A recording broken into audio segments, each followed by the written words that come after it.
जी हमारा के काजल कह दो अरे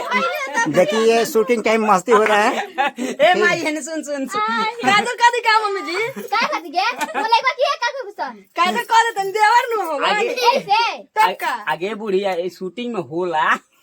ए भाई देखो हमारा के ई तावा से का कइले बाड़ी ई भौजाई के रोल कइले बाड़ी आज हमें थोड़ा सा पागल के रोल कइले बानी इतना मैंने आज के वीडियो जोन बनाए में खुशी मिलल इतना अच्छा लगल कि जितना हमार जनता जनार्दन लोग देख ले आइए में हमार भौजी इतना निमन निमन गीत गौले बाड़ी और हमू गौले बानी जब लड़का ना चाहे लड़की जाली से तो दुआर पे पानी गिरावल जाला कि गंगा जमुना के निर्जल पानी आ सुबेर हो चल चल अपना कन्या के दुआरी हमें कहले बानी गइले बानी आई में मेहरा लोग अच्छा से गावेली आ भौजाई बनल बड़ी होय देख मेहरुआ कैसे गावली लोग बड़का भैया? हमार मौसी बनल बड़ी मेहरुआ ये हमार भौजी बताई बता के बोले तुम बतावा तो हो मैडम जी। गावत हो ए गाई गाई गाई गाई नवा के निर्मल पानी सुबेर हो ढारेली पानी सुबेर हो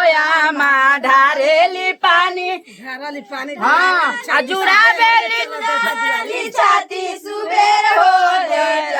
चलता दुआरी सुबेर हो चल चल हागे बाधारी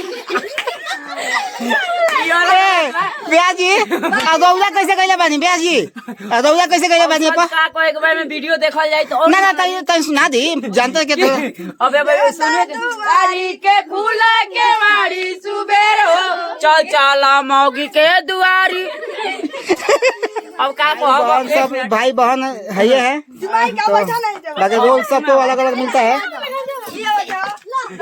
ए भैया अब का कहे के बाद देखो ए ज्यादा ना हाँ तुम अच्छा ये बताएं जो सब कुछ चाउर और से चुबावला हमारा के बताएं कि भैंस के खाए वाला घास और गोत देखिए चारों बगल भीड़ भाड़ में है पूरा भीड़ है पीछे में। हाँ तुम गाना एगो है भौजाई के रोल के लिए बढ़िया मैडम जी एक गाना गाओ तो संजय सिंह गाना गाइए संजय सिंह गाना गाइए ए प्रियांशु राज पिपीड़ी बाजावा हो गोरे ए अपना कृष्णा दुला के कृष्णा भैया के खोला बाबुआ टूटाही के नड़िया भौजी चुमा भाई अब तो का अब तो शूटिंग के टाइम बा हालांकि जो हमारे डायरेक्टर साहब हमारे ट्यूशन के पढ़ाई के टाइम हो गइल बा अब का कहे बा सुबह से लेकर शाम तक ट्यूशन पढ़ाई ला और वही में हमने के कॉमेडी के शूटिंग भी होला भाई अब का कहे के बा